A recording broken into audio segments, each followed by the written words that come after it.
The 3 tools of the devil. I want to make sure I get that before I move on to the questions again. The 3 tricks. The lust of the flesh, the lust of the eye, and the pride of life.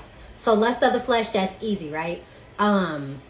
Sex, drugs, overeating food, overeating sugar, things like that. That's one tool of the devil because that makes you sluggish, right? That drains your energy. Believe it or not, especially sex with the wrong person, it drains your spiritual resources. And sex is a ritual, y'all. Sex is a ritual. So please be careful who you laying down with, because especially as a woman and a man, but as a woman, any man that you're allowing to go inside of you, that's festering in your womb, right? Where your children and where your intuition center is.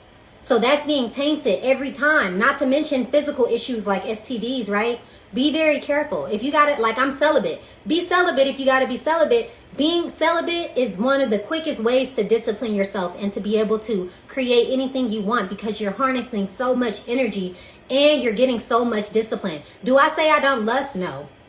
I lust, okay? I'll look at a man and I'll be like, Lord, listen here, honey, right? That doesn't mean that I don't still deal in sin sometimes. That doesn't mean I'm perfect, but it's that awareness. So lust of the flesh, sugary foods, sex, alcohol, drugs. Lust of the eye, right? Oh, I see a shiny object, I'm gonna reach for it, right? Like, say for example, this is actually happened to me. A man came back into my life. He has a lot of money, right? This man owns helicopters and shit. But he met me when I was in a low place, right? And he's still vibrationally there. So he came back into my life and he was in Atlanta. And so he's like, hey, can we go out? And I'm like, go out for what? He literally said, I just love your energy. Oh, so you just want to suck for me? I said, okay, well, what do I get out of it?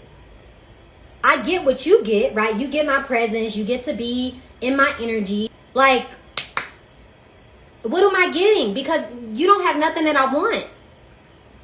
Unless you can write a check. Straight up. And so understand that you can't give or get something for nothing.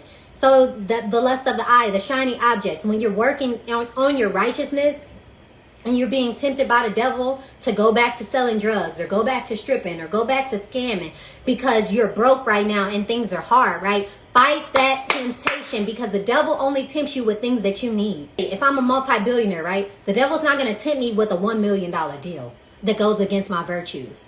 If I'm a multi-billionaire, the devil's going to tempt me with a potential $1 trillion deal, but it goes against everything I believe in that I stand for. The lust of the eye. Be careful and be wary of shiny objects, because a lot of things are gold covered shit.